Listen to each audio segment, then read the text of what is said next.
ಈ ಕವಿರಾಜ ಮಾರ್ಗಕಾರ ಧ್ವನಿ ಎಂಬುದಳಂಕಾರಂ ಅನ್ನುವಂತ ಮಾತನ್ನ ಹೇಳಿ ದಕ್ಷಿಣ ಭಾರತದಲ್ಲಿ ಈ ಆತನಿಗಿಂತ ಮೊದಲೇ ಈ ರೀತಿಯ ಒಂದು ಶಾಸ್ತ್ರಕೃತಿ ಹುಟ್ಟಿಕೊಂಡಿತ್ತು ಅನ್ನೋದಕ್ಕೆ ಸಾಕ್ಷಿಯಾಗಿ ನಿಲ್ತಾನೆ. ಪ್ರಥಮ ಪರಿಚ್ಛೇದದ ಲೈನುಗಳು, ಉಕ್ತಿಗಳು ಮತ್ತು ಬೇರೆ ಬೇರೆ ಎಕ್ಸಾಮ್ಗಳಿಗೆ, ಪರೀಕ್ಷೆಗಳಿಗೆ ಕೇಳಿದಂತಹ ಉಕ್ತಿಗಳು. ಹಾಗಾಗಿ ಇವುಗಳನ್ನ ಮುಖ್ಯವಾಗಿ ಇಟ್ಕೊಂಡು ನಾನು ಪ್ರಥಮ ಪರಿಚ್ಛೇದವನ್ನ ನಿಮ್ಗೆ ಹೇಳಿದ್ದೇನೆ. ಗಾಯತ್ರಿ ಮಾತಾಡ್ತೇನಮ್ಮ, ಮಾತಾಡು.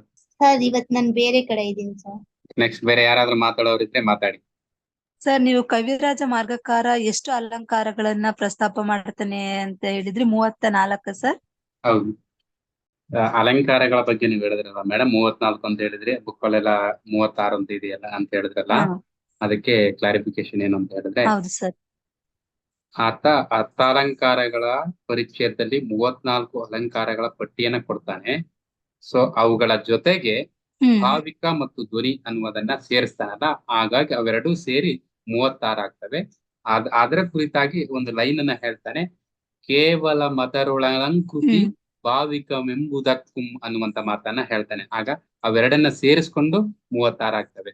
ಈ ಶ್ರೀ ವಿಜಯ ಪಟ್ಟಿಯಲ್ಲಿ ಕೊಟ್ಟಿರೋದು 34, ಆದ್ರೆ ಅವೆರಡು ಭಾವಿಕ ಮತ್ತು ಧ್ವನಿಯನ್ನ ಸೇರಿಸ್ಕೊಂಡು 36 ಅಂತ ಹೇಳ್ತಾರೆ. ಸಾಮಾನ್ಯವಾಗಿ ಅದು 36 ಅಂತಾನೆ ಬರೀತಾರೆ.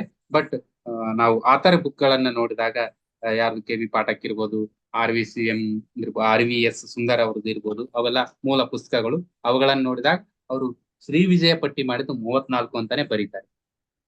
ನಿನ್ನೆ ಮತ್ತು ಮೊನ್ನೆ ಈಗಾಗಲೇ ಒಂದು ಕ್ವಶನ್ ಪೇಪರ್ ಅನ್ನ ನೋಡಿದ್ದೇವೆ.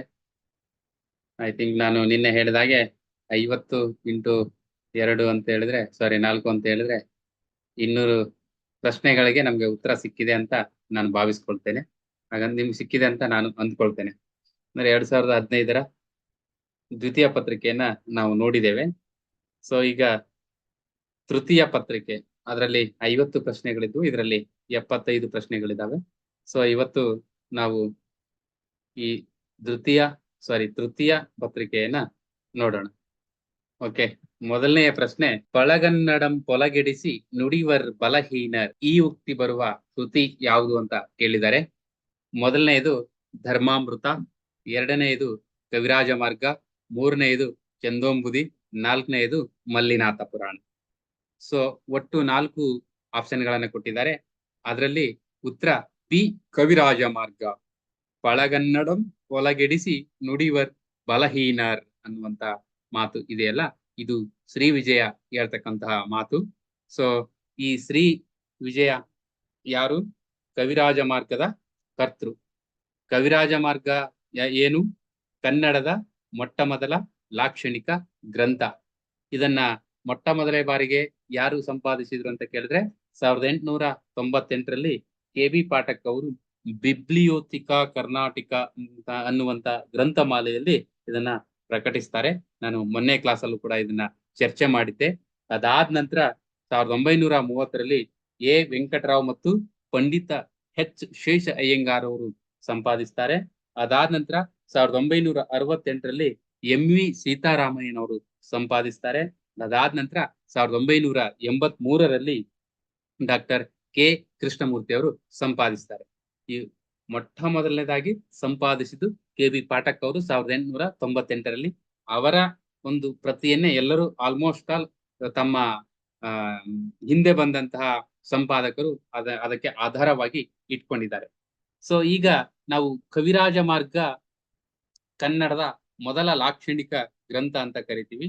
ಅಷ್ಟು ಮಾತ್ರ ಅಲ್ಲ, ಇದು ಕನ್ನಡದ ಮೇರೆಯನ್ನ ಹೇಳ್ತಕ್ಕಂಥದ್ದು. ನಾವು ಅಲಂಕಾರ ಶಾಸ್ತ್ರ ಅಥವಾ ಲಾಕ್ಷಣಿಕ ಗ್ರಂಥ ಹೇಳಿದ್ರು ಕೂಡ ಇದು ನಮ್ಮ ಕನ್ನಡ ನಾಡಿನ ಭೌಗೋಳಿಕ ವ್ಯಾಪ್ತಿಯನ್ನ ಹೇಳ್ತದೆ, ಕನ್ನಡ ನಾಡಿನ ತಿರುಳನ್ನ ಹೇಳ್ತದೆ. ಅಂದ್ರೆ ಈ ಕನ್ನಡ ನಾಡು ಯಾವ ಯಾವ ಭಾಗ ತಿರುಳುಗನ್ನಡವನ್ನ ಹೊಂದಿತ್ತು ಅನ್ನುವಂಥದ್ದನ್ನ ಹೇಳ್ತದೆ. ಮತ್ತೆ ಅಷ್ಟು ಭಾಷೆವಲ್ಲ, ಕನ್ನಡಂಗಳ್ ಅಂತ ಹೇಳ್ತದೆ. ಅಂತ ಹೇಳಿದ್ರೆ ದೇಶೀಯ ಭಾಷೆಯ ಪ್ರಭೇದಗಳನ್ನ ಹೇಳ್ತದೆ. ಅಷ್ಟು ಮಾತ್ರವಲ್ಲ, ಇದು ದಕ್ಷಿಣೋತ್ತರ ಮಾರ್ಗಗಳು, ಏನು ದಂಡಿ ಹೇಳಿದ್ನೋ ಆ ದಕ್ಷಿಣೋತ್ತರ ಮಾರ್ಗಗಳನ್ನ ಇದು ಹೇಳುತ್ತೆ. ಅಷ್ಟು ಮಾತ್ರವಲ್ಲ, ಕಾವ್ಯವನ್ನ ರಚಿಸ್ತಕ್ಕಂತಹ ಸಂದರ್ಭದಲ್ಲಿ ಸಂಸ್ಕೃತ ಭಾಷೆಯ ಬಳಕೆಯ ಇತಿಮಿತಿಗಳನ್ನ ಅಂತ ಹೇಳಿದ್ರೆ, ಹಳಗನ್ನಡ ಅಥವಾ ಕನ್ನಡದ ಕಾವ್ಯವನ್ನ ರಚಿಸಬೇಕಾದ್ರೆ ಎಷ್ಟು ಸಂಸ್ಕೃತ ಪದಗಳಿರ್ಬೇಕು ಅಥವಾ ಯಾಕೆ ಇರಬಾರ್ದು ಅನ್ನುವಂಥದ್ರ ಕುರಿತಾಗಿ ಇದು ಹೇಳ್ತಾ ಹೋಗುತ್ತೆ. ಆ ಕಾರಣಕ್ಕೆ ನಮ್ಗೆ ಈ ಕವಿರಾಜ ಮಾರ್ಗ ಬಹಳ ಮುಖ್ಯವಾಗುತ್ತೆ, ಮಹತ್ವವಾಗುತ್ತೆ.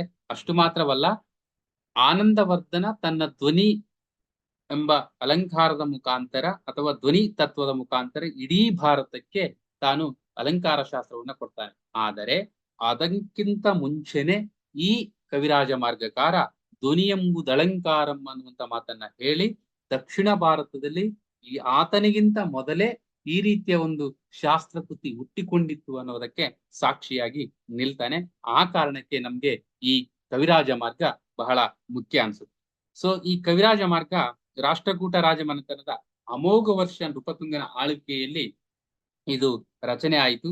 ಆದ್ರಿಂದ ಕೊನೆಗೆ ಆತನ ಹೆಸರು ಬರುತ್ತಾದ್ರಿಂದ ಇದನ್ನ ಶ್ರೀ ವಿಜಯ ರಚಿಸಿದ್ದಲ್ಲ, ಈತ ನೃಪತುಂಗ ರಚಿಸಿದ್ದು ಅನ್ನುವಂತಹ ಒಂದು ಪ್ರತೀತಿ ಕೂಡ ಇದೆ. ಆದ್ರೆ ಕೊನೆಗೆ ಎಲ್ಲಾ ವಿದ್ವಾಂಸರು ಒಂದು ಒಮ್ಮತದ ಅಭಿಪ್ರಾಯ, ಹೆಚ್ಚಿನ ವಿದ್ವಾಂಸರು, ಎಲ್ಲಾ ವಿದ್ವಾಂಸರು ತಪ್ಪಾಗುತ್ತೆ, ಹೆಚ್ಚಿನ ವಿದ್ವಾಂಸರು ಒಂದು ಒಮ್ಮತದ ಅಭಿಪ್ರಾಯಕ್ಕೆ ಬಂದು ಶ್ರೀ ವಿಜಯನೇ ಇದರ ಕರ್ತೃ, ಆ ಶ್ರೀ ವಿಜಯ ಅಮೋಘ ವರ್ಷ ನೃಪತುಂಗನ ಆಸ್ಥಾನದಲ್ಲಿದ್ದ ಅನ್ನುವಂತ ಒಂದು ಕೊನೆಯ ಹೇಳಿಕೆಯನ್ನ ಹೇಳ್ತಾರೆ. ಸೊ ಆ ಶ್ರೀ ವಿಜಯನ ರಾಜನಿಗೆ ಅತಿಶಯ ಧವಳ ಅಂತಕ್ಕಂತಹ ಒಂದು ಬಿರುದು ಕೂಡ ಇತ್ತು.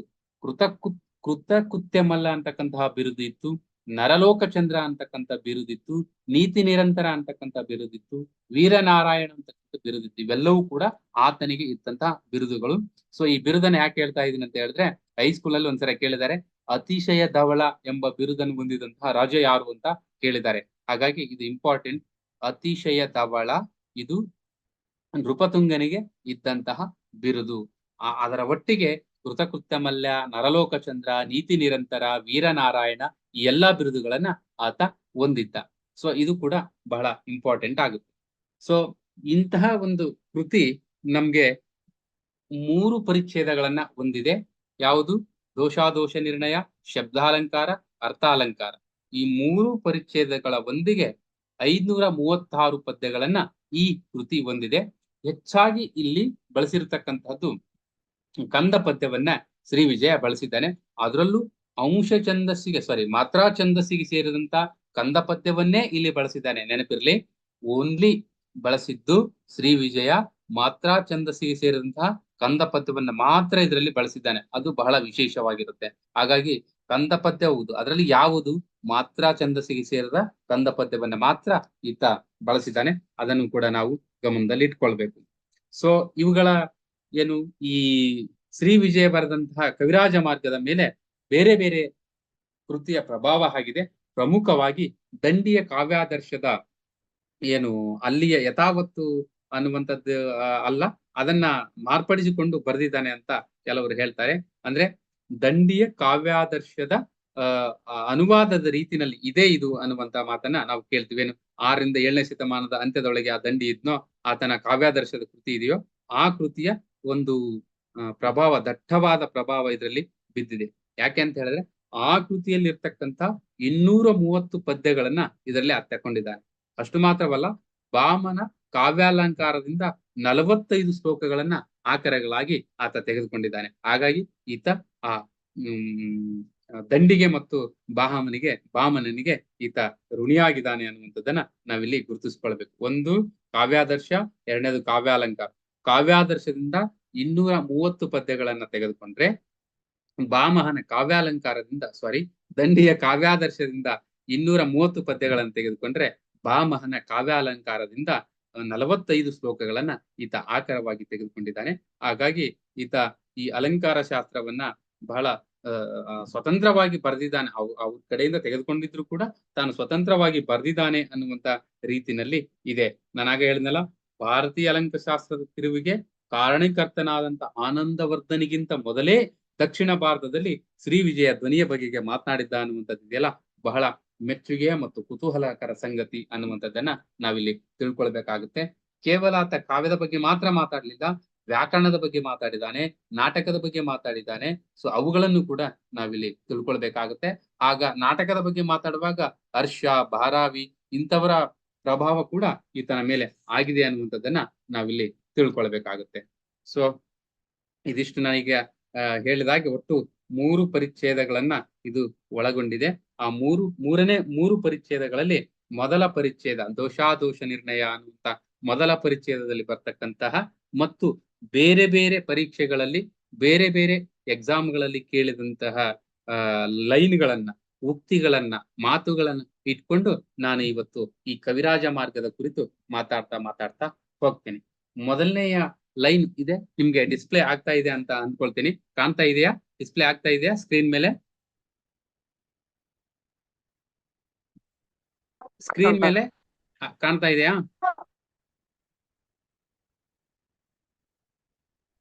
ಗೊತ್ತಾಗ್ತಾ ಇಲ್ಲ ನಂಗೆ. ಸ್ಕ್ರೀನ್ ಮೇಲೆ ಕಾಣ್ತಾ ಇದೆಯಾ? ಹಾ ಸರ್, ಕಾಣಿಸ್ತಿದೆ ಸರ್. ಕಾಣಿಸ್ತಾ ಇದೆಯಾ? ಓಕೆ. ನೋಡಿ, ಫಸ್ಟ್ನೇದು ಏನಂತ ಹೇಳಿದ್ರೆ ಪರಮ ಅಲಂಕಾರ ಉಚಿತ ವಿರೇಚನೆಗಳು ಅನ್ನುವಂತ ಒಂದು ಲೈನ್ ಇದೆ. ಇದನ್ನ 2 ಸರಿ ಕೇಳಿದ್ದಾರೆ, ನೆನಪಿರ್ಲಿ. 2 ಸರಿ ಎಕ್ಸಾಮಿಗೆ ಬಂದಿದೆ ಇದು. ಪರಮ ಅಲಂಕಾರ ಉಚಿತ ವಿರೇಚನೆಗಳು ಅಂತ ಹೇಳಿದ್ರೆ ಆರಂಭದಲ್ಲಿ ಕವಿ ಯಾರು ಶ್ರೀ ವಿಜಯ ಕಾವ್ಯವನ್ನ ಬರಿಬೇಕಾದ್ರೆ ಪೂರ್ವ ಕವಿಗಳನ್ನ ನೆನೆಸ್ಕೊಳ್ತಾರೆ. ಹಾಗೆ ಪೂರ್ವ ಕವಿಗಳನ್ನ ನೆನೆಸ್ಕೊಳ್ಳತಕ್ಕಂತ ಸಂದರ್ಭದಲ್ಲಿ ಈತ ಈ ಮಾತನ್ನ ಹೇಳ್ತಾನೆ. ಏನು? ಪರಮ ಅಲಂಕಾರ. ನಮ್ಗೆ ಇಲ್ಲಿ ಗುಡುಗು ಸಿಟ್ಟಿದೆ, ಒಂಚೂರು ನೆಟ್ವರ್ಕ್ ಪ್ರಾಬ್ಲಮ್ ಆಗ್ಬೋದು, ಗೊತ್ತಿಲ್ಲ ನನಗೆ ಯಾವಾಗ ನಿಲ್ಲುತ್ತೆ ಅಂತ. ಕ್ಷಮೆ ಇರ್ಲಿ, ಮಳೆ ಬರ್ತಾ ಇದೆ. ಸೊ ಎಷ್ಟರವರೆಗೆ ಸಾಧ್ಯವೋ ಅಷ್ಟರವರೆಗೆ ಮಾತಾಡೋಣ, ಓಕೆನಾ? ಮಧ್ಯದಲ್ಲಿ ಕಟ್ಟಾದ್ರೆ ಬೇಸರ ಮಾಡ್ಕೊಳ್ಬೇಡಿ, ಮೊದಲೇ ಹೇಳ್ಬಿಡ್ತೇನೆ. ಗುಡುಗು ಇದೆ, ಸಿಡಿಲು ಇದೆ, ಮಳೆ ಇದೆ ಅದರೊಟ್ಟಿಗೆ. ಹಾಗಾಗಿ ಸೊ ಪರಮ ಅಲಂಕಾರ ಉಚಿತ ವಿರೇಚನೆಗಳು ಅನ್ನುವಂಥದ್ದು ಇದೆಯಲ್ಲ, ಇದು ಪೂರ್ವ ಕವಿಗಳನ್ನ ಪ್ರಶಂಸೆ ಮಾಡ್ತಕ್ಕಂತಹ ಸಂದರ್ಭದಲ್ಲಿ ಶ್ರೀ ವಿಜಯ ಈತ ಏನು ತನ್ನನ್ನ ತಾನು ಕಾವ್ಯ ರಚನೆ ಮಾಡ್ತಕ್ಕಂಥ ಸಂದರ್ಭದಲ್ಲಿ ಆ ಕವಿಗಳಲ್ಲಿ ಇದ್ದಂತಹ ಒಳ್ಳೆಯ ವಿಚಾರ, ಉತ್ತಮ ಅಲಂಕಾರ, ಪರಮ ಉತ್ತಮ ಅಲಂಕಾರ ಉಚಿತ ಒಳ್ಳೆಯ ಅಥವಾ ಶ್ರೇಷ್ಠ ರಚನೆಗಳು ಯಾವ್ಯಾವ ಕವಿಗಳಲ್ಲಿದ್ವೋ ಅವು ನನ್ನ ಕಾವ್ಯದಲ್ಲೂ ಕೂಡ ಬರ್ಲಿ, ಅಥವಾ ಯಾವ ಕವಿ ಒಳ್ಳೆಯ ಕಾವ್ಯವನ್ನ ರಚಿಸಿದ್ನೋ ಆ ಒಳ್ಳೆಯ ಕಾವ್ಯದ ಗುಣಗಳೆಲ್ಲ ನನ್ನ ಹತ್ರ ಬರ್ಲಿ, ನನ್ನ ಬಳಿ ಬರ್ಲಿ, ನನ್ನ ಕಾವ್ಯದ ಬಳಿ ಬರ್ಲಿ, ಅಥವಾ ನನ್ನ ಕಾವ್ಯದ ಲಕ್ಷಣವಾಗ್ಲಿ ಅಂತ ಹೇಳ್ಬೇಕಾದ್ರೆ ಈ ಮಾತನ್ನ ಹೇಳ್ತಾನೆ. ಪರಮ ಅಲಂಕಾರ ಉಚಿತ ವಿರೇಚನಗಳು ಅನ್ನುವಂತ ಮಾತನ್ನ ಆತ ಹೇಳ್ತಾನೆ. ಹಾಗಾಗಿ ಇದನ್ನ ನೆನಪಿಟ್ಕೊಳ್ಳಿದು 2 ಸಾರಿ ಬಂದಿದೆ. ಸೊ ಹಾಗೆ ನಾವು ಮುಂದಕ್ಕೆ ಹೋಗ್ತಾ ಹೋದ್ರೆ ನೋಡಿ, ಇದು ಇವತ್ತಿನ ಸೆಷನ್ ಇದೆಯಲ್ಲ, ನಿನ್ನೆ ಹಾಗೆ ಬಹಳ ಏನು ರಸಮಯವಾಗಿರೋದಿಲ್ಲ. ಇದು ಒಂದು ರೀತಿಯ ಕಹಿ ಆಗಿರುತ್ತೆ. ಯಾಕಂದ್ರೆ ಇಲ್ಲಿ ಹಳೆಗನ್ನಡ ಆಗಿರೋದ್ರಿಂದ ಅದು ಅಷ್ಟೊಂದು ನಿಮ್ಗೆ ಹಿತವನ್ನ ಕೊಡೋದಿಲ್ಲ. ಕಾರಣ ಏನು ಅಂತ ಹೇಳಿದ್ರೆ ಇದು ಆ ರೀತಿಯ ಒಂದು ಕತೆ, ಕವನ, ನಾಟಕ ಯಾವುದು ಅಲ್ಲ ಆಗಿರೋದ್ರಿಂದ ನಾವ್ ಇದನ್ನ ಕಲಿಲೇಬೇಕು. ಮತ್ತೆ ಬಹಳ ಇಂಪಾರ್ಟೆಂಟ್ ಆಗಿರ್ತಕ್ಕಂಥ ಲೈನ್ ಆಗಿರೋದ್ರಿಂದ ನಾವು ಬಹಳ ಚಾಕಚಕ್ಯತೆಯಿಂದ, ಸೂಕ್ಷ್ಮತೆಯಿಂದ ಇವುಗಳನ್ನ ಗಮನಿಸಬೇಕಾಗುತ್ತೆ, ನೆನಪಿರ್ಲಿ. ಸೊ 2ನೇ ಲೈನ್ ಇದೆಯಲ್ಲ, ಪಂಡಿತರ ಸ್ವಭಾವವನ್ನ ಕುರಿತು ಹೇಳ್ಬೇಕಾದ್ರೆ ಈ ಮಾತನ್ನ ಕವಿರಾಜ ಮಾರ್ಗಕಾರ ಹೇಳ್ತಾನೆ. ಪಂಡಿತರು ಯಾವ ರೀತಿಯಾಗಿ ಇರ್ಬೇಕು, ಅಥವಾ ಇರ್ತಾರೆ, ಇದ್ರೆ ಏನಾಗುತ್ತೆ ಅನ್ನುವಂಥದ್ದನ್ನ ಹೇಳ್ಬೇಕಾದ್ರೆ ಈ ಮಾತನ್ನ ಹೇಳ್ತಾನೆ. ನೋಡಿ, ತೃಣ ಸಸ್ಯ ಗಾಶ ವಿಷಯ ಪ್ರಣಯಂ ಸಮರುತ್ತಿಯಪ್ಪವೋಲ್ ಮೃಗಗಣದೋಳ್ ಅನ್ನುವಂತ ಮಾತನ್ನ ಹೇಳ್ತಾನೆ. ಅಂದ್ರೆ ತೃಣ ಅಂತ ಹೇಳಿದ್ರೆ ಹುಲ್ಲು. ಇದು ನಾನು ಮೊದಲೇ ಹೇಳಿದ್ನೆ, ಪಂಡಿತರ ಸ್ವಭಾವವನ್ನು ಹೇಳುವಾಗ ಈ ಮಾತನ್ನ ಹೇಳ್ತಾನೆ ಅಂತ. ತೃಣ ಅಂತ ಹೇಳಿದ್ರೆ ಹುಲ್ಲು, ಸಸ್ಯ ಅಂತ ಹೇಳಿದ್ರೆ ಸಸ್ಯ, ಘಾಷ ಅಂತ ಹೇಳಿದ್ರೆ ನಿಮ್ಗೆ ಗೊತ್ತಿದೆ ಮೇವು. ಸೊ ತೃಣ ಸಸ್ಯ ಘಾಷ ವಿಷಯ ಪ್ರಣಯಂ, ಈ ಪ್ರಾಣಿಗಳು ಯಾವ ರೀತಿಯಾಗಿ ಒಂದೇ ರೀತಿಯ ಸ್ವಭಾವವನ್ನು ಹೊಂದಿರ್ತಾವೋ ಆ ರೀತಿಯ ಸ್ವಭಾವವನ್ನ ಪ್ರಣಯಂ ಸಮರುತ್ತಿಯಪ್ಪವೋ, ಸಮಾನವಾದಂತಹ ಸ್ವಭಾವವನ್ನು ಹೊಂದಿರ್ತಾವೋ ಯಾವುವು? ಮೃಗಗಣದೋಳ್, ಯಾವುವು? ಮೃಗ ಮತ್ತು ಪಕ್ಷಿಗಳು ಯಾವ ರೀತಿಯಾಗಿ ಒಂದೇ ರೀತಿಯ ಸಮಯವನ್ನ ಅಥವಾ ತಮ್ಮ ಮನಸ್ಸನ್ನ ಹೊಂದಿರ್ತಾವೋ ಅದೇ ರೀತಿನಲ್ಲಿ ಅವಿದ್ಯಾವಂತರಾದ ಮುಗ್ಧ ಜನರು ಹೊಂದಿರ್ತಾರೆ.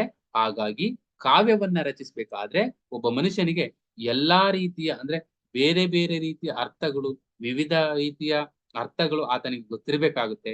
ಒಂದು ವೇಳೆ ಆತೇನಾದ್ರೂ ಬೇರೆ ಬೇರೆ ರೀತಿಯ ಅರ್ಥವನ್ನು ಹೊಂದಿರದೆ ಹೋದ್ರೆ, ಅನಕ್ಷರಸ್ಥನಾಗಿದ್ರೆ ಆತ ಯಾವ ರೀತಿ ಅಂತ ಹೇಳಿದ್ರೆ, ಅನಕ್ಷರಸ್ಥರನ್ನ ಇಲ್ಲಿ ಯಾವ ರೀತಿಯಾಗಿ ಹೋಲಿಸ್ತಾ ಇದ್ದಾನೆ ಅಂತ ಹೇಳಿದ್ರೆ, ವಿವೇಚನೆ ಇಲ್ಲದ ಪ್ರಾಣಿಗಳಿಗೆ ಹೋಲಿಸ್ತಾ ಇದ್ದಾನೆ.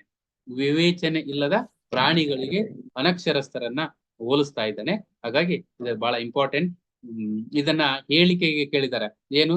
ತೃಣಸಸ್ಯ ಗಾಶ ವಿಷಯ ಪ್ರಣಯಂ ಸಮರುತ್ತಿಯಪ್ಪವೋಲ್ ಮೃಗಗಣದೋಳ್ ಅಂತ ಕೇಳ್ಬಿಟ್ಟು ಹೇಳಿಕೆ ಕೇಳ್ಬಿಟ್ಟು ಕೆಳಗಡೆ ವಿವರಣೆ ತಪ್ಪಾಗಿ ಕೊಟ್ಟಿದ್ದಾರೆ. ಏನು ಅಂತ ಹೇಳಿದ್ರೆ ಮೃಗಗಣಗಳ ಸ್ವಭಾವವು ಎಂತದು ಸಸ್ಯಗಳಿಗೆ ಸಮಾನ ಅಂತ ಕೊಟ್ಟಿದ್ದಾರೆ. ಹಾಗಾಗಿ ಅದು ತಪ್ಪು. ಇಲ್ಲಿ ನಾವು ಇದರ ಅರ್ಥ ಏನಾಗ್ಬೇಕಿತ್ತು? ತೃಣ ಸಸ್ಯ ಗಾಶ ವಿಷಯಗಳು ಅಂತ ಹೇಳಿದ್ರೆ ಏನು ಈ ಸಸ್ಯ ಮೇವು ಹುಲ್ಲುಗಳ ಇವುಗಳ ವಿಷಯದಲ್ಲಿ ಯಾವ ರೀತಿನಲ್ಲಿ ಒಂದೇ ರೀತಿಯ ಸ್ವಭಾವವನ್ನು ಹೊಂದಿರ್ತಾವೋ ಆ ರೀತಿನಲ್ಲಿ ಸ್ವಭಾವವನ್ನ ಅನಕ್ಷರಸ್ತು ಹೊಂದಿರ್ತಾರೆ ಅನ್ನುವಂಥದ್ರೆ ಅದರ ಅರ್ಥ ಆಗ್ಬೇಕಿತ್ತು. ಆದ್ರೆ ಅದರ ಅರ್ಥ ತಪ್ಪಾಗಿ ಕೊಟ್ಟಿದ್ದಾರೆ. ನೋಡಿ, ಇದು 3 ರೀತಿನಲ್ಲಿ ನಮ್ಗೆ ಹೆಲ್ಪ್ ಮಾಡುತ್ತೆ. ಏನು? ಒಂದು ಎಂತದು ಸಂದರ್ಭ ಹೇಳಿಕೆಯನ್ನ ಕೊಡುತ್ತೆ, ಎರಡನೇದು ಹೊಂದಿಸಿ ಬರೆಗೂ ಬರುತ್ತೆ, ಮೂರನೇದು ಒಂದು ಲೈನ್ ಅನ್ನ ಕೊಟ್ಬಿಟ್ಟು ಈ ಉಕ್ತಿ ಯಾವ ಕವಿದು ಅಂತ ಕೇಳ್ತಾರೆ, ಅಥವಾ ಈ ಉಕ್ತಿ ಬರುವ ಕೃತಿ ಯಾವುದು ಅಂತ ಕೇಳ್ತಾರೆ. 4 ರೀತಿನಲ್ಲಿ ಬರ್ತಕ್ಕಂತ ಚಾನ್ಸಸ್ ಇದು ಇರ್ತವೆ. ಹಾಗಾಗಿ ಇದನ್ನ ನಾವು ಸೂಕ್ಷ್ಮವಾಗಿ ಗಮನಿಸ್ಕೊಳ್ಬೇಕಾಗುತ್ತೆ. ನೆಕ್ಸ್ಟ್ ನೋಡಿ, ಬುಧರ ಒಲವು ಒಗೆದಿರೆ, ಬುಧರೋಲ ಒಗೆದಿರೆ ಅಂತ ಇದಾರಲ್ಲ, ಬುಧರ ಒಲವು ಒಗೆದಿರೆ ಹೃದಯದೊಳೆ ನೆರೆವಾತನಾತನಿಂದಂ ನಿಪುಣನ್. ಇಲ್ಲಿ ಸುಕವಿ ಮತ್ತು ಕುಕವಿಗಳು ಅಂತ ಹೇಳಿದ್ರೆ ಒಳ್ಳೆಯ ಕವಿ ಯಾವ ರೀತಿಯ ಕವನವನ್ನ ರಚಿಸಬೇಕು ಅನ್ನುವಂಥದ್ದನ್ನ ಕವಿರಾಜ ಮಾರ್ಗಕಾರ ಹೇಳ್ತಾ ಇದ್ದಾನೆ. ಸುಕವಿಗಳು ಕುಕವಿಗಳು ಯಾರು ಅನ್ನು? ಸುಕವಿ ಆದ್ರೆ ಒಳ್ಳೆಯ ಕವಿತೆಯನ್ನ ರಚಿಸ್ತಾನೆ, ಕುಕವಿ ಆದ್ರೆ ಬರೀ ಶಬ್ದದ ಆಡಂಬರವನ್ನ ಇಟ್ಟು ಒಂದು ಕವನವನ್ನ ರಚಿಸ್ತಾನೆ ಅನ್ನುವಂತ ಮಾತನ್ನ ಹೇಳ್ಬೇಕಾದ್ರೆ ಈ ಮಾತನ್ನ ಹೇಳ್ತಾನೆ. ಏನು? ಬುಧರ ಒಲವು ಒಗೆದಿರೆ.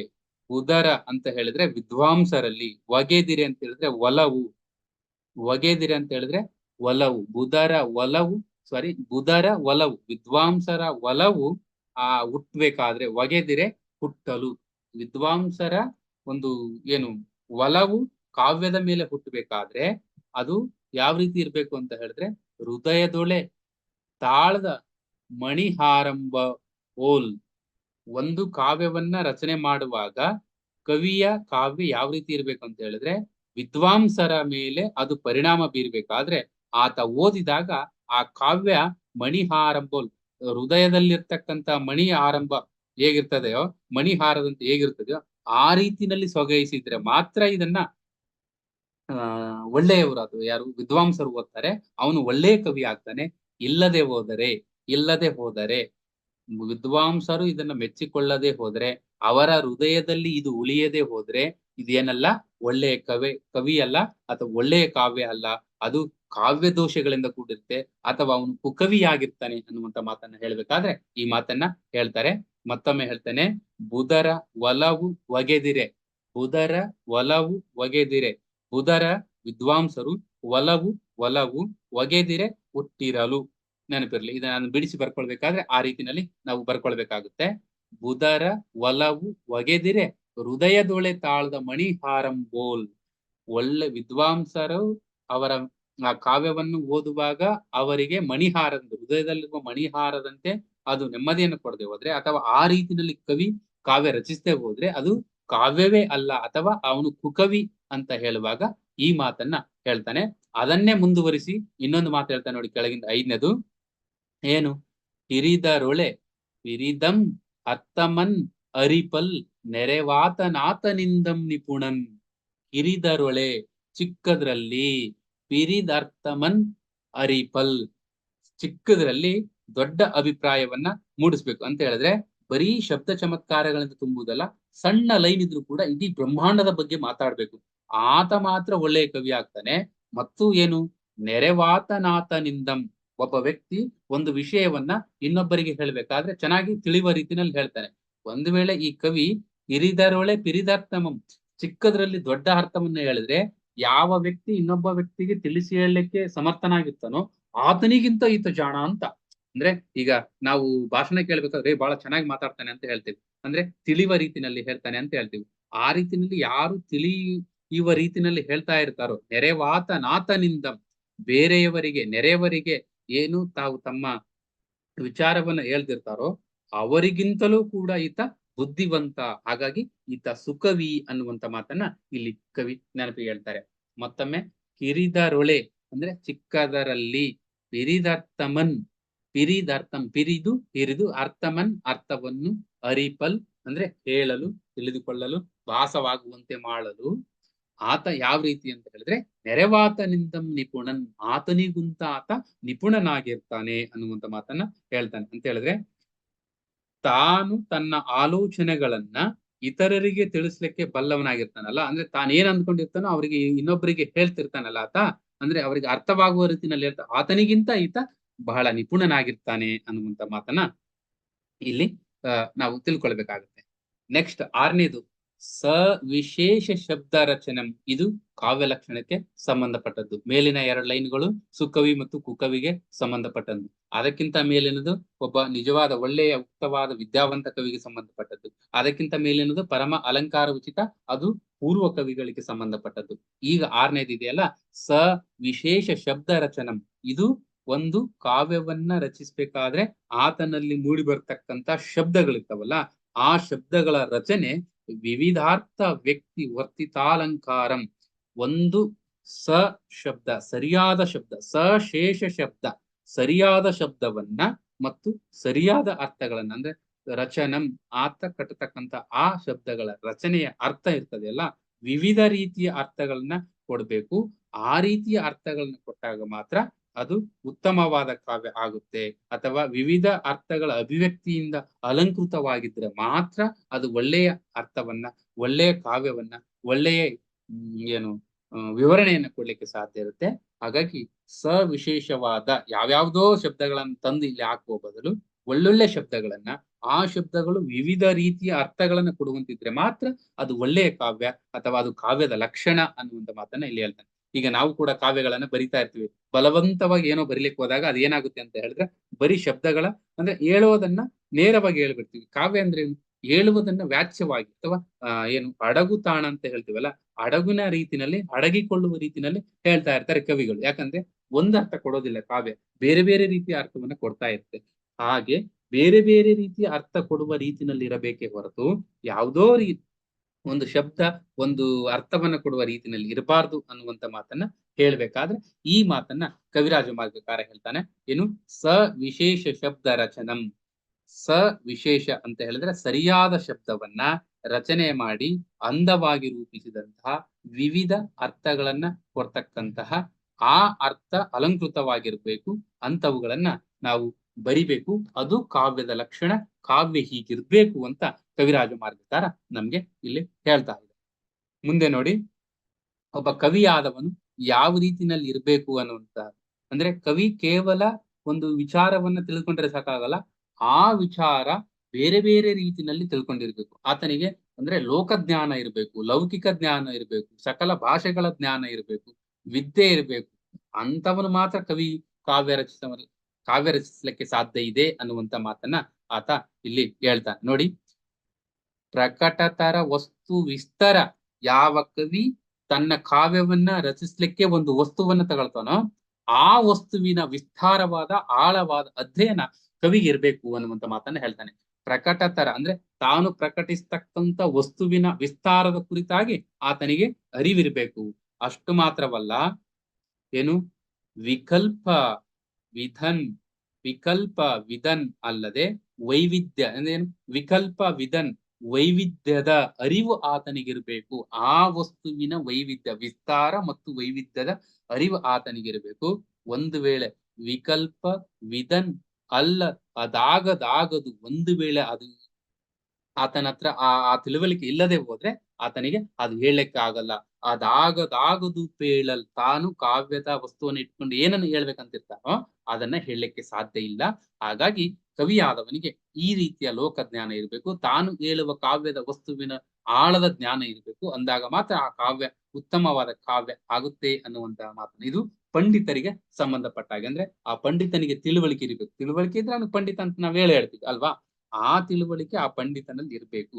ಪಂಡಿತರ ಕುರಿತಾಗಿ ಹೇಳುವಾಗ ಈ ಮಾತನ್ನ ಹೇಳ್ತಾನೆ. ಮುಂದೆ ನೋಡಿ, ಪದ್ಯಂ ಸಮಸ್ತ ಜನತಾರುದ್ಯಂ.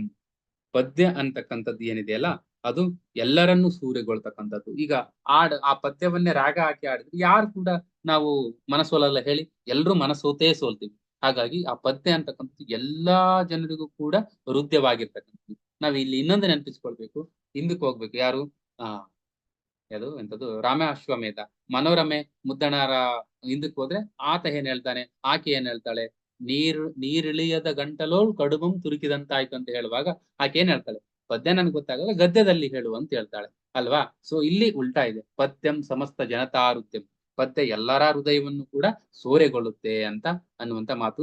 ಇದನ್ನು ಕೂಡ ಒಂದ್ 2-3 ಸರಿ ಕೇಳಿದ್ದಾರೆ, ತುಂಬಾ ಸರಿ ಕೇಳಿದ್ದಾರೆ. ಇತ್ತೀಚೆಗೆ 2-3 ಸರಿ ಕೇಳಿದ್ದಾರೆ. ಹಿಂದೆ ಇದ್ರಲ್ಲಿ ಅಂತದ್ದು ಹೈಸ್ಕೂಲ್ ಅಲ್ಲಿ ಕೂಡ ಕೇಳಿದ್ದಾರೆ ಈ ಮಾತನ್ನ, ಪದ್ಯಂ ಸಮಸ್ತ ಜನತಾರುದ್ಯಂ ಅಂತ ಹೇಳ್ಬಿಟ್ಟು. ಹಾಗಾಗಿ ನೆನಪಿಟ್ಕೊಳ್ಳಿ ಈ ಮಾತನ್ನ.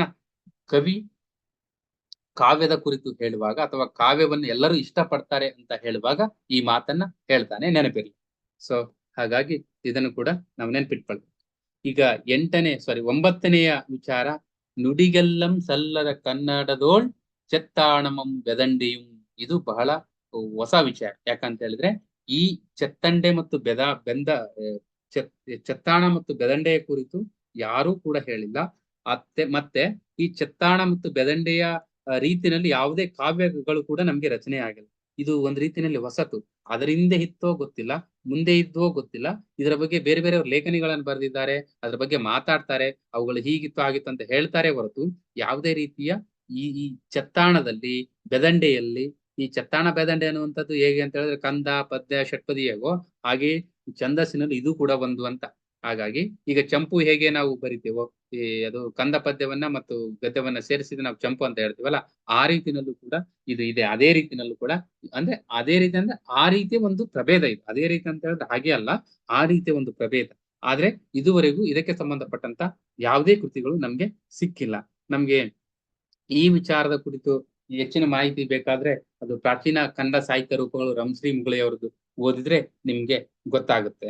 ಸೊ ಹಲವು ಕಂದ, ಸುಂದರ ವೃತ್ತ, ಅಕ್ಕರ, ಚೌಪದಿ, ಗೀತಿಗೆ, ತಿವಿದಿ ಇವುಗಳ ಸಮಾವೇಶವನ್ನ ಚೆತ್ತಾಣ ಅಂತ ಕರೀತಾರೆ ಅಂತ ಆ ಬುಕ್ಕಲ್ಲಿ ಹೇಳ್ತಾರೆ ಅವರು, ರಂಶ್ರೀ ಮುಗುಳಿಯವರು.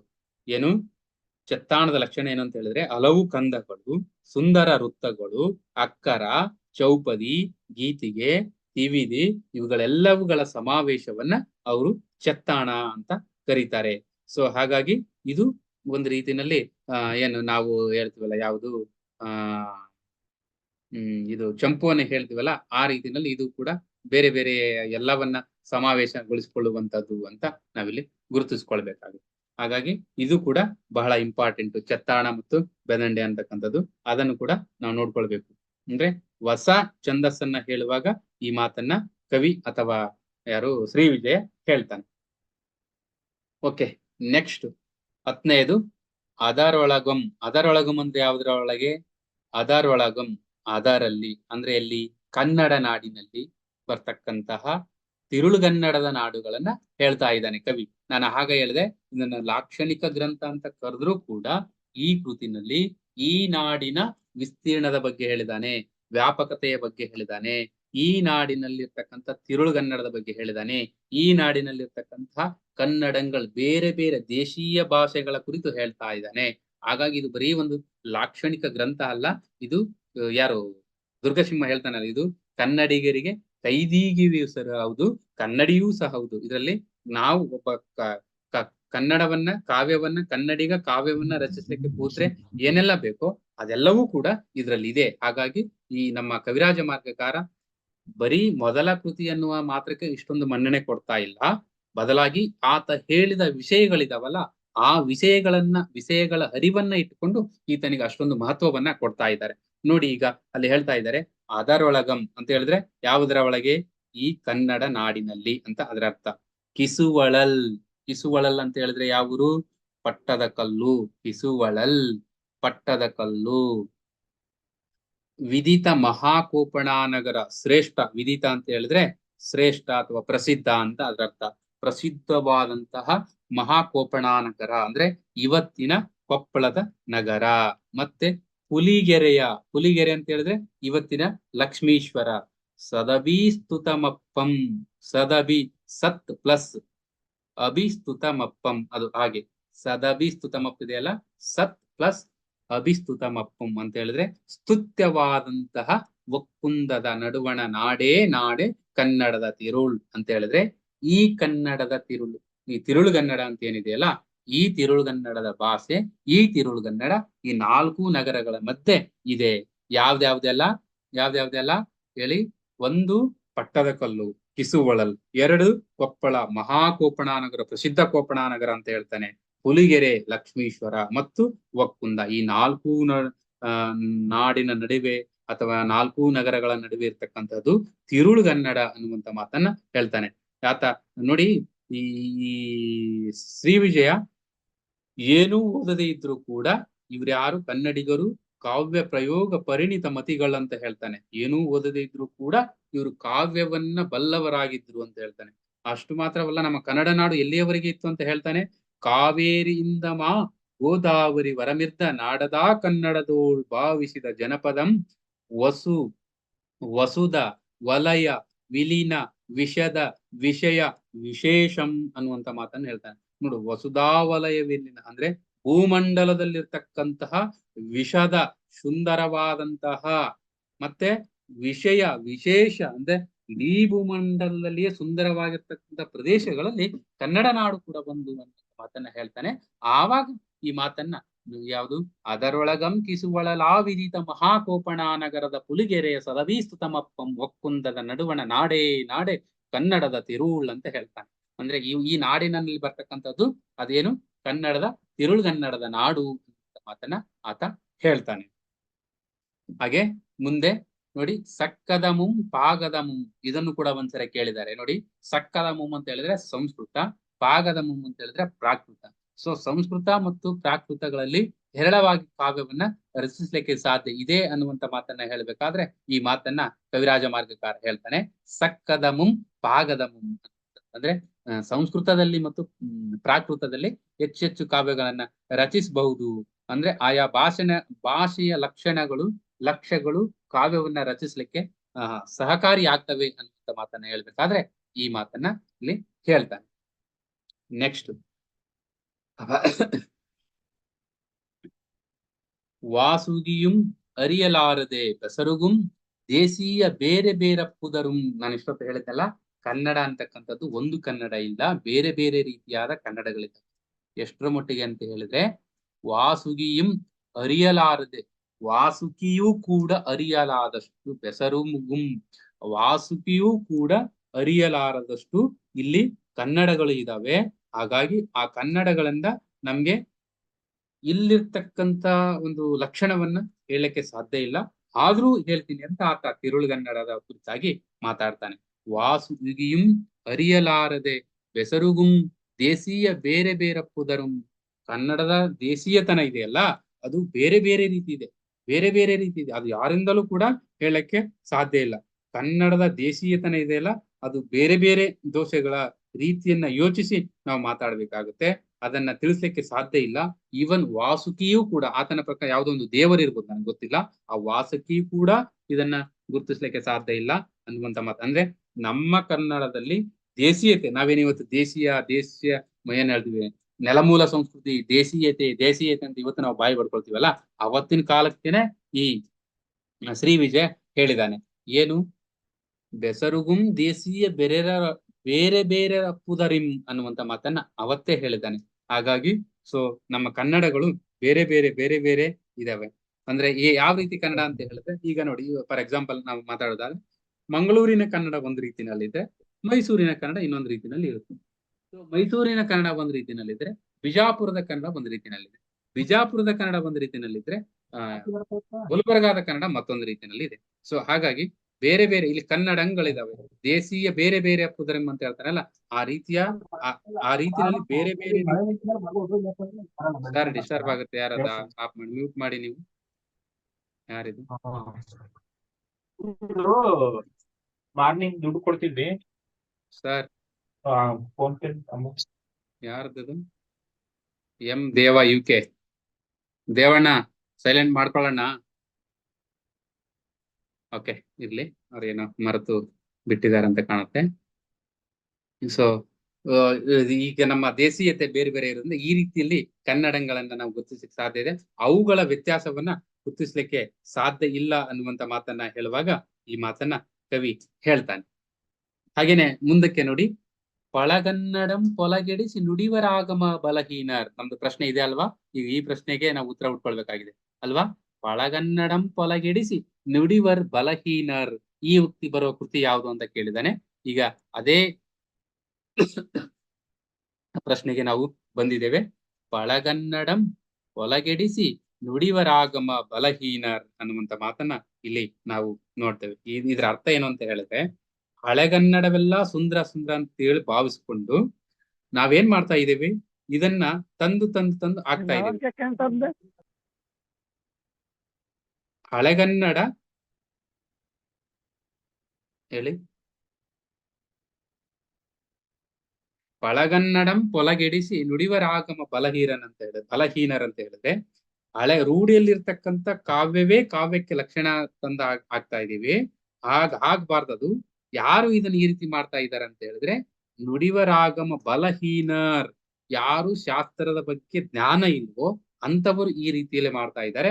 ಹಾಗಾಗಿ ನಾವು ಹೊಸದನ್ನ ರಚಿಸ್ಬೇಕಾದ್ರೆ ಹೊಸದನ್ನೇ ಹೇಳ್ಬೇಕು ಹೊರತು ಹಳೆಗನ್ನಡವನ್ನೇ ತಂದು ಇಲ್ಲಿ ಹಾಕ್ಬಾರ್ದು ಅನ್ನುವಂತ ರೀತಿಯಲ್ಲಿ ಇಲ್ಲಿ ಕವಿರಾಜ ಮಾರ್ಗಕಾರ ಹೇಳ್ತಾನೆ. ಅಂತ ಹೇಳಿದ್ರೆ ಏನು ಹೇಳ್ತೀವಿ ನಾವು, ರೂಢಿಯಲ್ಲಿರುವ ಕಾವ್ಯವನ್ನೇ ಕಾವ್ಯಕ್ಕೆ ಲಕ್ಷಣ ಅಂತ ಹೇಳಿದ್ರೆ ಅದು ತಪ್ಪಾಗುತ್ತೆ. ಅದು ಇಡೀ ಕವನವೇ ಬೇರೆ ರೀತಿಯಲ್ಲಿ ನೋಡಿ. ನೆಲಸಿದ ಕಾವ್ಯಂ ಕಾವ್ಯಕ್ಕೆ ಲಕ್ಷಣಮಂ ಸತತಮೆಂದೆ ಪಳಗನ್ನಡಮಂ ಪೊಲಗೆಡಿಸಿ ನುಡಿವರಾಗಮ ಬಲಹೀನರ್.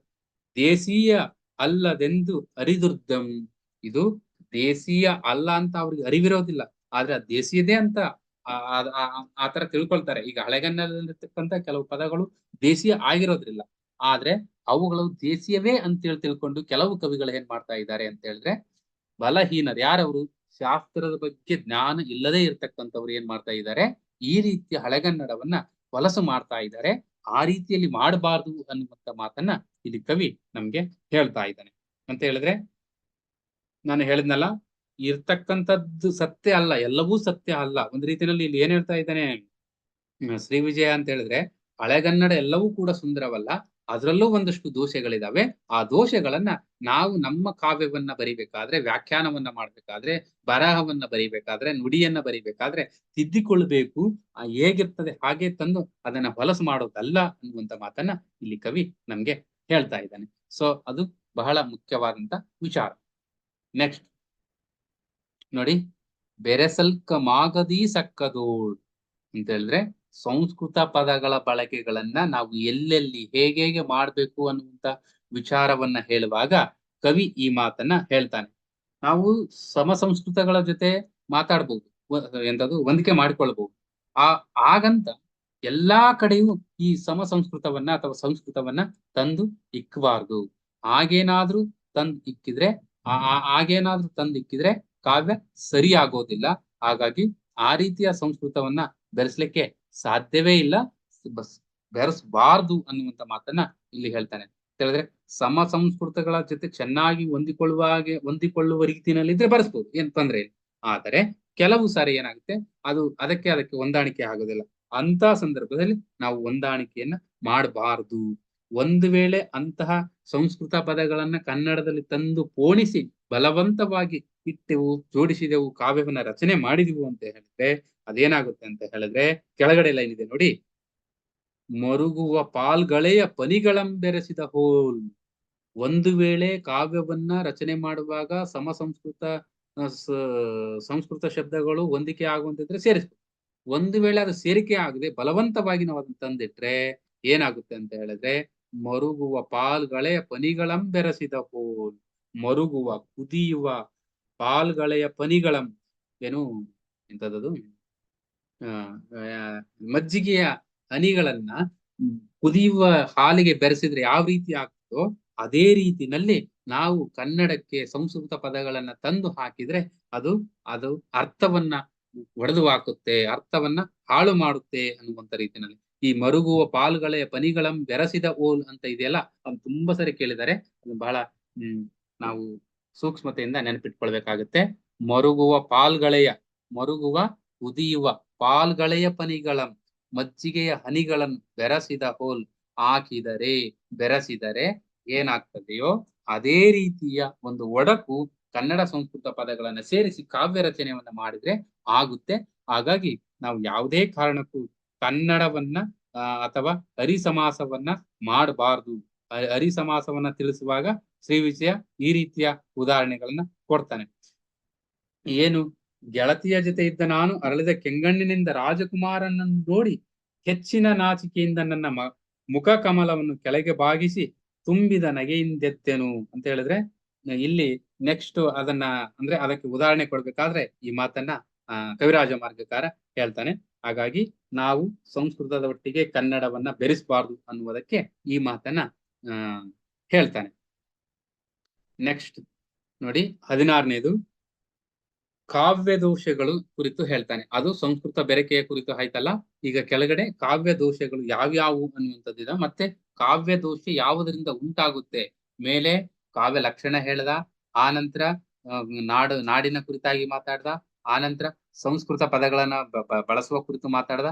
ಈಗ ಕಾವ್ಯ ದೋಷಗಳ ಕುರಿತಾಗಿ ಮಾತಾಡ್ತಾ ಇದ್ದಾನೆ. ಏನು, ಶ್ರುತಿ ದುಷ್ಟ ಅರ್ಥಂ ದುಷ್ಟ ಶ್ರುತಿ ಕಷ್ಟಂ ಕಲ್ಪನೋಕ್ತಿ ಕಷ್ಟಮುಂ ಎಂದೀ ಕೃತಕೃತ್യമಲ್ಲವಲ್ಲಭ ಮತದಿಂ 4 ಮಿಲ್ಲಿ ಕೃತಿ ದೋಷಗಳು. 4 ರೀತಿಯ ಕೃತಿ ದೋಷಗಳನ್ನ ಆತ ಇಲ್ಲಿ ನಮ್ಗೆ ಹೇಳ್ತಾ ಇದ್ದಾನೆ. ಏನು, ಕೃತಕೃತ್ಯವಲ್ಲಭನೆಂದು ಮುಂದೆ ಇದೆ ನೋಡಿ, ಮತದಿಂ ಕೃತಕೃತ್ಯವಲ್ಲವಲ್ಲಭನೆಂದು ಹೆಸರಾದಂತವನ ಆಸ್ಥಾನದಲ್ಲಿ ದೋಷಗಳಿದ್ದ ಹಾಗೆ ಅಂತ ಹೇಳಿದ್ರೆ, ಶ್ರುತಿ ದುಷ್ಟಂ ಮೊದಲನೇದು. ಶ್ರುತಿ ದುಷ್ಟ ಅಂದ್ರೆ ಕೇಳಲು ಅಹಿತವಾದಂಥದ್ದು. ನಾವು ಕಾವ್ಯವನ್ನು ಬರೆದಾಗ ಕೇಳಲು ಹಿತವಾಗಿರ್ಬೇಕು, ಅದು ಅಹಿತವಾಗಿರಬಾರ್ದು. ಶ್ರುತಿ ದುಷ್ಟ ಮೊದಲನೇದಿದೆಯಲ್ಲ, ಅದು ಶ್ರುತಿ ದುಷ್ಟ. ಎರಡನೇದು ಏನಂತ ಹೇಳಿದ್ರೆ ಅರ್ಥ ದುಷ್ಟಂ, ಅರ್ಥ ದುಷ್ಟ, ಅಹಿತವಾದಂತ ಅರ್ಥವನ್ನು ಕೊಡಬಾರ್ದು. ಅದು ಅಹಿತವಾದಂತ ಅರ್ಥವನ್ನ ಹಲೋ ಯಾರು ಮ್ಯೂಟ್ ಮಾಡಿ, ಶಿಲ್ಪಾಶ್ರೀ ಮ್ಯೂಟ್ ಮಾಡಿ.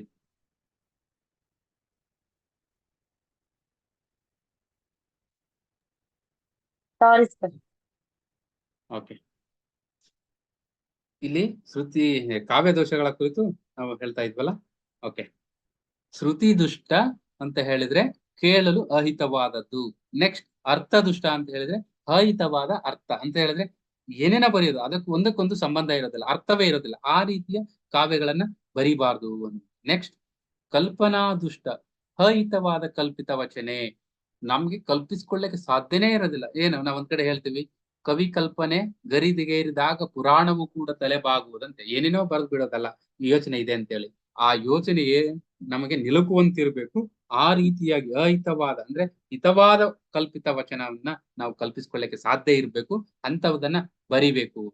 ಕೊನೆದು ಶ್ರುತಿ ಕಷ್ಟ, ಕಿವಿಗೆ ಇಂಪಾಗಿಲ್ಲದಿರುವುದು.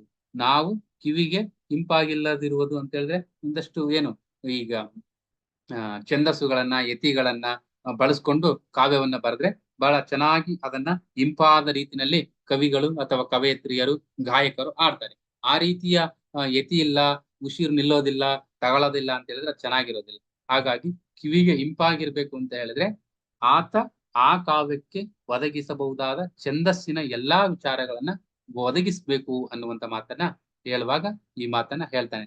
ಇದು ಬಹಳ ಸರಿ. ಇದನ್ನ ಕೇಳಿದಾರೆ, ಏನು ಹೊಂದಿಸಿ ಬರೋದ್ ಕೇಳಿದ್ರೆ ಆ ಕಡೆ ಈ ಕಡೆ ಕೊಟ್ಬಿಟ್ಟು ಶ್ರುತಿ ದುಷ್ಟ ಕೇಳಲು ಅಹಿತವಾದದ್ದು, ಅರ್ಥ ದುಷ್ಟ ಅಹಿತವಾದ ಅರ್ಥ, ಕಲ್ಪನಾ ದುಷ್ಟ ಅಹಿತವಾದ ಕಲ್ಪವಚನ, ಶ್ರುತಿ ಕಷ್ಟ ಕಿವಿಗೆ ಇಂಪಾಗಿಲ್ಲದಿರುವಂತದ್ದು ಅಂದ್ರೆ ಯಾವ್ದಾದ್ರು ಒಂದು ಕೊಡ್ತಾನೆ, ಅದರಲ್ಲಿ ಆ ಕಡೆ ಒಂದು ಹೊಂದಿಸಿ ಬರೆಯಲು ಕೊಟ್ಟಿರ್ತಾನೆ. ಸೊ ಇವುಗಳನ್ನು ಕೂಡ ನಾವು ಗಮನಿಸಿಕೊಳ್ಬೇಕಾಗುತ್ತೆ.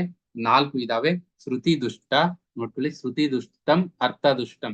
ಒಂದು ಶ್ರುತಿ ದುಷ್ಟ, ಎರಡನೇದು ಅರ್ಥ ದುಷ್ಟ, ಮೂರನೇದು ಕಲ್ಪನಾ ದುಷ್ಟ, ನಾಲ್ಕನೇದು ಶ್ರುತಿ ಕಷ್ಟ. ಇವು ನಾಲ್ಕನ್ನು ಕೂಡ ನಾವು ಗಮನಿಸ್ಕೊಳ್ಬೇಕಾಗುತ್ತೆ. ಇದು ಕಾವ್ಯ ದೋಷದ ಕುರಿತಾಗಿ ಇರ್ತಕ್ಕಂಥದ್ದು. ಇಲ್ಲಾಂದ್ರೆ ಏನ್ ಮಾಡ್ತಾರೆ, ಒಂದ್ ಕಡೆ ಕಾವ್ಯ ದೋಷ ಅಂತ ಕೊಟ್ಬಿಟ್ಟು ಶ್ರುತಿ ದುಷ್ಟ ಅಂತ ಕೊಡ್ಬೋದು, ಅಥವಾ ಅರ್ಥ ದುಷ್ಟ ಅಂತ ಕೊಡ್ಬೋದು, ಅಥವಾ ಶ್ರುತಿ ಕಷ್ಟ ಅಂತ ಕೊಡ್ಬೋದು, ಅಥವಾ ಕಲ್ಪನೋಕ್ತಿ ಕಷ್ಟ ಅಂತ ಕೊಡ್ಬೋದು. ಆಗನು ಕೇಳುವಂತ ಚಾನ್ಸಸ್ ಇರ್ತದೆ.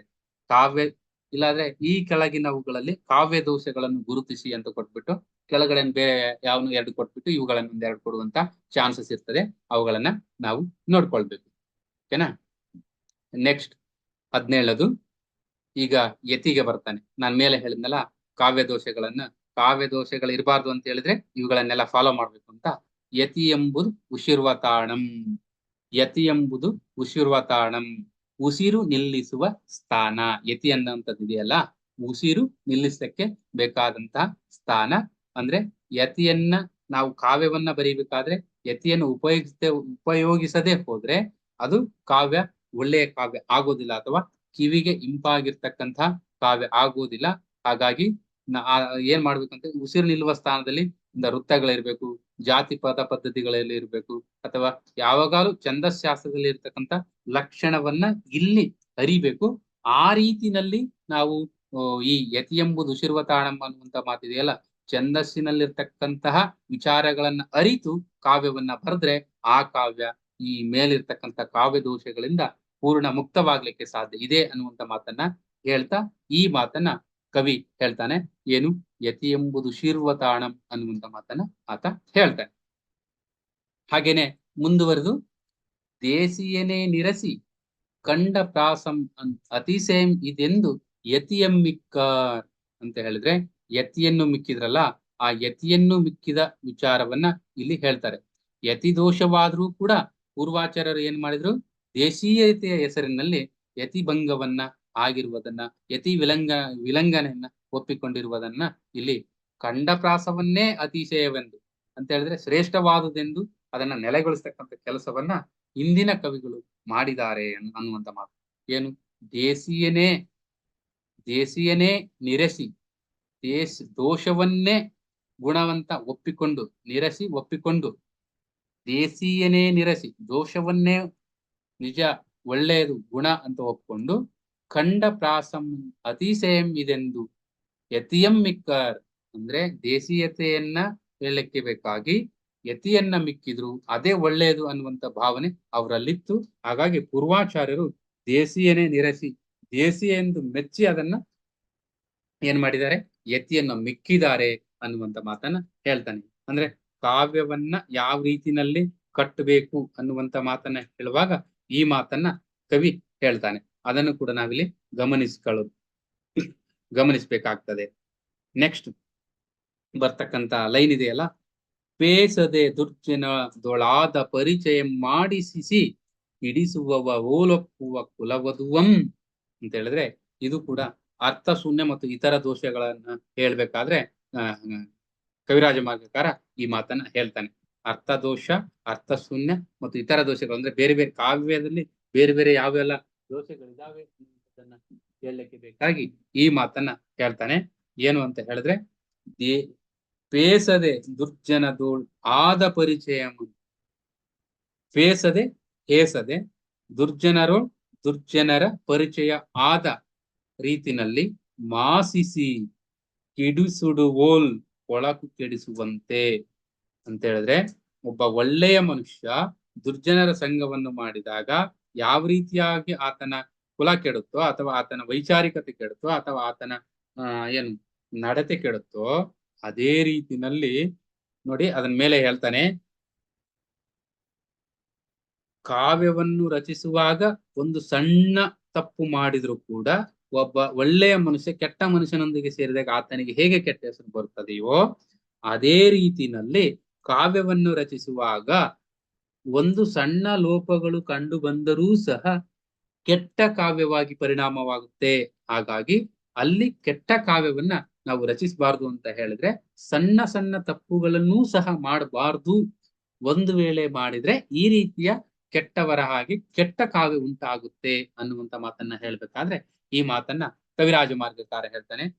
ಪೇಸದೆ ಹೇಸದೆ ದುರ್ಜನದೊಳಾದ, ಹೇಸದೆ ದುರ್ಜನರೊಂದಿಗೆ ಆದ ಪರಿಚಯ ಹೇಗೆ ನಮ್ಮ ಇಡೀ ಜೀವನವನ್ನೇ ಹಾಳು ಮಾಡುತ್ತೋ, ಕೆಸಿಸಿ ಮಾಸಿಸಿ ಏನಿದೆಯಲ್ಲ ಕೆಡಿಸ್ತದೆಯೋ, ಅದೇ ರೀತಿನಲ್ಲೂ ಕಾವ್ಯ ಸಣ್ಣ ತಪ್ಪಿನಿಂದಾಗಿ ಇಡೀ ಆ ಕಾವ್ಯದ ಅರ್ಥ ಹೊರಟೋಗುತ್ತೆ, ಇಡೀ ಕಾವ್ಯಕ್ಕೆ ಚ್ಯುತಿ ಬರುತ್ತೆ ಅನ್ನುವಂತ ಮಾತನ್ನ ಹೇಳ್ತಾನೆ. ಹಾಗಾಗಿ ಕಾವ್ಯವನ್ನ ಬರೀಬೇಕಾದ್ರೆ ನಾವು ಬಹಳ ಸೂಕ್ಷ್ಮ ರೀತಿಯಿಂದ ಎಲ್ಲವನ್ನ ತಿಳ್ಕೊಂಡು, ಆಳವಾದ ಜ್ಞಾನವನ್ನ ಇಟ್ಕೊಂಡು, ಲೋಕ ಜ್ಞಾನವನ್ನ ಇಟ್ಕೊಂಡು, ಆ ಕಾವ್ಯಕ್ಕೆ ಯಾವ ವಸ್ತುಗಳನ್ನ ನಾವು ಉಪಯೋಗಿಸ್ತೇವೋ ಆ ವಸ್ತುವಿನ ವಿಸ್ತಾರವಾದ ಜ್ಞಾನವನ್ನ ನಾವು ಸಂಪಾದಿಸಿಕೊಂಡು ಕಾವ್ಯವನ್ನ ಬರೀಲಿಕ್ಕೆ ತೊಡಗಬೇಕು.